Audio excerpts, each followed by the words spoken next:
भारत हिंदू राष्ट्र आहे आणि राहील. भारताला हिंदू राष्ट्र म्हणण्यासाठी कुठल्याही कागदपत्रांची गरज नाही, असे विधान मोहन भागवत यांनी केले होते. यावर प्रफुल्ल पटेल म्हणाले, खरं आहे. भारताच्या संविधान मध्ये हिंदीची जी प्रत आहे त्यामध्ये हिंदुस्थानातच राहिलेला आहे. त्यामध्ये कुठेही इंडिया शब्द लिहिला नाही. इंडिया शब्द इंग्रज आले तेव्हा इंडिया शब्द आला. त्यापूर्वीपासूनच भारतवर्ष होतानंतर हळूहळू आपल्या देशाला हिंदुस्थान लोक म्हणायला लागले. त्यांनी हे काही नवीन सांगितलं नाही आणि मोहन भागवतने जे वक्तव्य केले आहे ते अधिकृत आहे, त्यात काही चुकीचे नाही, असे वक्तव्य प्रफुल्ल पटेल यांनी म्हटले आहे.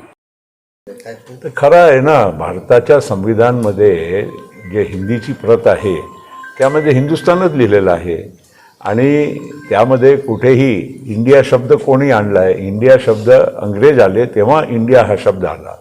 बाकी पूर्वीपासूनच भारतवर्ष होता. नंतर हळूहळू आपल्या देशाला हिंदुस्थान लोक म्हणायला लागले. तो हा काही नवीन काही त्यांनी सांगितलं असं नाही आहे आणि अधिकृत आहे असंही नाही आहे की कोणी म्हटलं म्हणून आपण त्याच्यावर टीका करायची. आज जे काही त्यांनी सांगितलेलं आहे सगळेच देशासाठी, देशाच्या हितासाठी जेव्हा काही विषय येतो सगळे एक असतात, कुठलाही त्यामध्ये राजकारण नसते आणि त्यामुळे आपला देश एक सेक्युलर देश आहे.